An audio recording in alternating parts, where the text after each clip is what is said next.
Joe, how key were the details tonight, particularly when it came to offensive rebounds, forcing turnovers, and defensive intensity? Yeah, just the margins. I thought the guys did a really good job, trying to win those.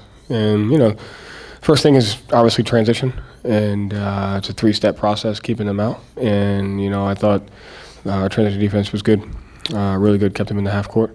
I thought our individual defense was good, and I thought we were able to get in driving lanes and get out to shooters. And they test our discipline, they test our communication, and I thought we handled it better in game 2.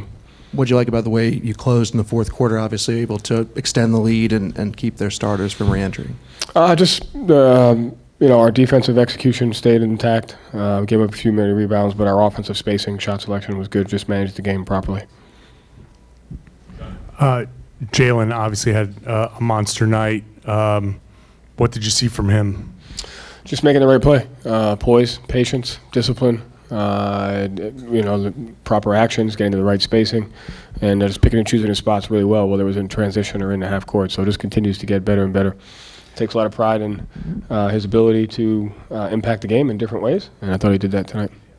He only had 2 assists in the box score, but it seemed like he was getting off the ball early when his path was cut off. It seemed like he was really moving the ball well on top of the scoring. Yeah, I mean, again, hopefully one day they'll add a potential assist category or a hockey assist, but he made the right play. That's the most important thing.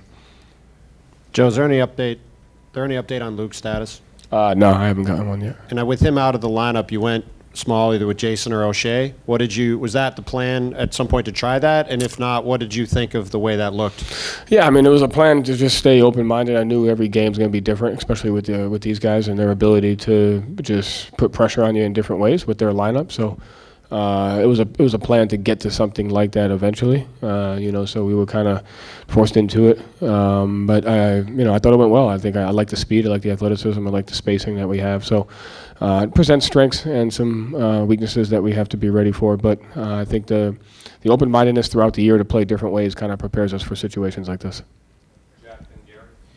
Joe, a lot of talk. Drew and Derek obviously made the all-defensive team, but then tonight they come out and combine for 16 assists. How much easier do they make life on the rest of the team on offense? And then how important is it to have 2 guys who are as elite as they are on defense be so impactful on offense as well? Yeah, they're just really good basketball players. And again, those 2 guys, you always talk about them, they come into a game open-minded on how they get impacted in different ways. Sometimes it's defense, sometimes it's pick-and-roll handling, sometimes it's screening, sometimes it's scoring, sometimes it's shot-making.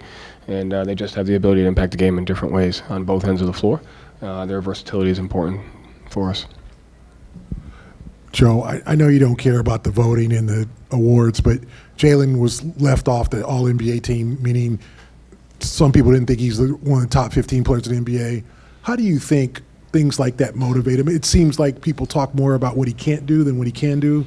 How do you see that motivating him, and how has he evolved as a player and as in maturity over the last 2 years you've coached him? I mean, Jalen's just one of my favorite people. I think, how's he handle that? I think he cares about it in a way that motivates him, and I think he doesn't really care about it at all because he understands that it's not winning is the most important thing. And so, he has an innate ability to just get better, to work hard, motivation. He has unreal confidence, but he's also not afraid to work on things that he knows he has to get better at. And so you see him every day at shoot-around or in practice. He's out there with 6, 7 coaches working on every possession, every spacing imaginable so that he sees his reads. And he just cares about the right stuff. But obviously I think stuff like that does motivate him. But I know he also really wants to win, and he has a growth mindset and wants to get better. So I really enjoy coaching him and really watching him work. Joe, you talked about the chaos that Indiana's style of play presents.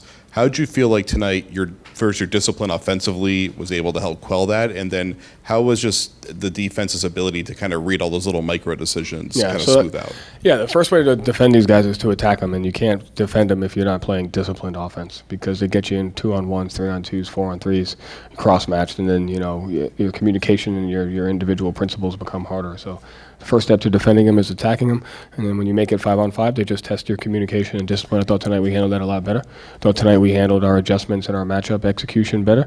And I thought when you play in the chaos, you have to embrace the chaos. And so there's going to be possessions where it is chaotic, and you just have to be ready to handle it. And I thought our guys did a good job of handling it with just multiple efforts.